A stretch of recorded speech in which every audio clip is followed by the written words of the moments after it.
Bom dia, bom dia. Sabadão, pessoal. E nós aqui, com o nosso compromisso diário, nossa leitura do Evangelho segundo o Espiritismo, nossos grãozinhos no caminho, no capítulo 27, Pedi e obtereis, continuando a leitura de ontem, da prece pelos mortos e pelos espíritos sofredores. No item 20. Outros se fundamentam numa razão mais especiosa, a imutabilidade dos decretos divinos. Deus, dizem eles, não pode mudar as suas decisões a pedido de suas criaturas. Sem isso, nada seria estável no mundo. O homem, pois, nada tem a pedir a Deus, não tem senão que se submeter e adorá-lo. Há nessa ideia uma falsa aplicação da imutabilidade da lei divina, ou melhor, ignorância da lei no que concerne à penalidade futura. Essa lei é revelada pelos Espíritos do Senhor. Hoje que o homem está maduro para compreender o que na fé está conforme ou contrário aos atributos divinos. Segundo o dogma da eternidade absoluta das penas, ao culpado não se tem em conta seus remorsos e seu arrependimento. Para ele, todo desejo de se melhorar é supérfluo e está condenado a permanecer perpetuamente no mal. Se está condenado por um tempo determinado, a pena cessará quando esse tempo tiver expirado. Mas quem diz que então terá mudado para melhores sentimentos? Quem diz que, a exemplo de muitos condenados na terra, na sua saída da prisão não será tão mal quanto antes? No primeiro caso, seria manter na dor do castigo um homem que retornou ao bem.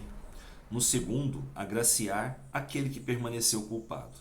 A lei de Deus é mais previdente que essa. Sempre justa, equitativa e misericordiosa, não fixa nenhuma duração à pena, qualquer que seja. Ela se resume assim: o homem suporta sempre a consequência das suas faltas.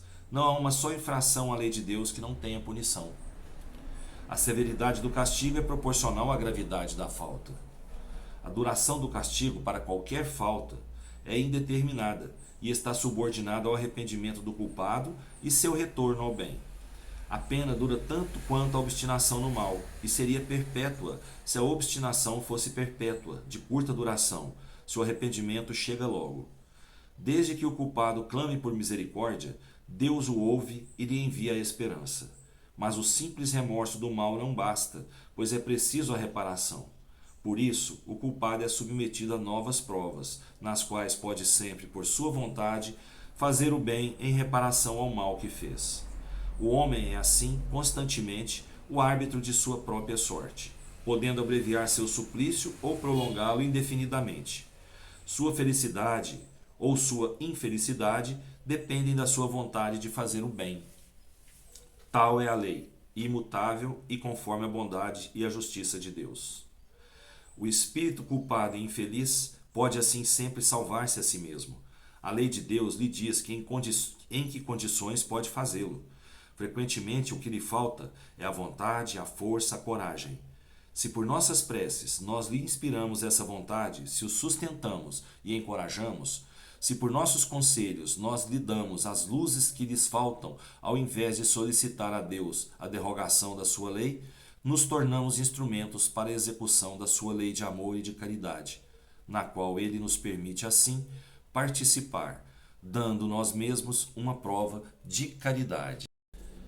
Então, os Espíritos estão falando pra gente aqui sobre a imutabilidade da lei de Deus, que se Deus mudasse suas leis para atender as nossas preces, as nossas orações, eu vou falar para vocês que seria uma bagunça, Não teria equilíbrio, A gente, isso não está certo, vou pedir a Deus para mudar isso aqui, vou pedir a Deus para me ajudar. Se isso está indo contra a lei de Deus, contra a lei do amor e caridade, ele não vai mudar para atender a gente.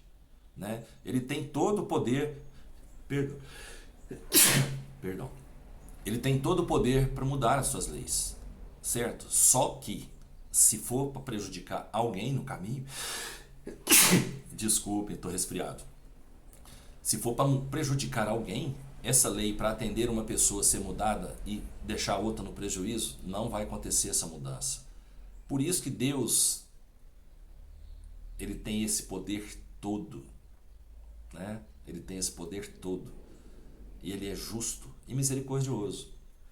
Se nós estamos no erro e resolvemos voltar ao caminho certo, nós vamos ter que responder por aquele erro que nós cometemos, apesar de nós estarmos voltando para o caminho certo. Entendeu?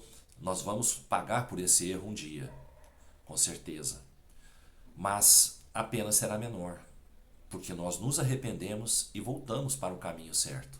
Voltamos a praticar a lei de Deus. Então, quanto antes, pessoal, nós nos arrependermos de nossos erros, nós procurarmos ajuda, né?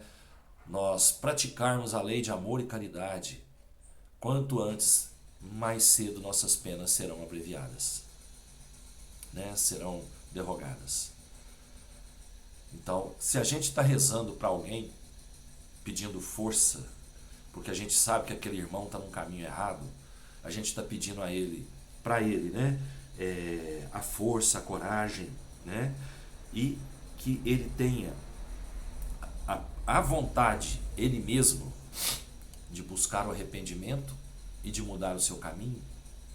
Nós estamos praticando a lei de amor e caridade, ajudando esse irmão com as nossas orações, com as nossas preces. Então nós devemos, mesmo sabendo que aquela pessoa está cometendo um erro muito grande, né? Está cometendo um erro muito grande, mas ela não tem condições sozinha ainda de mudar, nós devemos orar por aquela pessoa sim. E mais ainda, né? Devemos orar mais com força ainda para aquela pessoa com mais fé, porque as nossas orações poderão ajudá-la, né? A criar a coragem, né? A sustentá-la, podemos ajudar a sustentá-la e inspirar nela, através dos espíritos protetores dessa própria pessoa, a vontade de mudar, porque sem a vontade de mudar ela não consegue sair do caminho errado, se ela não tiver a própria vontade. Então depende só do espírito que está em erro para retornar ao caminho do bem. Ele tem que ter essa vontade. Deus não muda as leis para atender às vontades humanas. Isso é imutável, isso não muda. Isso não muda. A lei não muda para atender a vontade humana. O homem tem que se adaptar a viver sob a lei de Deus. E isso é o que basta. Porque qual que é a lei de Deus, né? A principal delas. Amai-vos uns aos outros, né? Vamos praticar essa lei. Porque se a gente praticar a lei de amor e caridade, a gente nunca vai se desviar do caminho certo. E se desviar um dia do caminho certo, é porque deixou de acreditar nisso. Aí vamos entrar as nossas orações, os nossos pedidos a Deus, para que fortaleça essa pessoa, que ela tenha vontade própria, que ela se sustente para poder criar coragem e mudar e voltar ao caminho certo. Grande abraço para todos, um ótimo final de semana. Vamos lá, em orações pelo planeta, né? Pelos líderes mundiais, para que essa guerra acabe logo. Se Deus quiser, vai acabar, né? Beijo no coração. Até amanhã, se Deus quiser, e Ele vai querer, com certeza.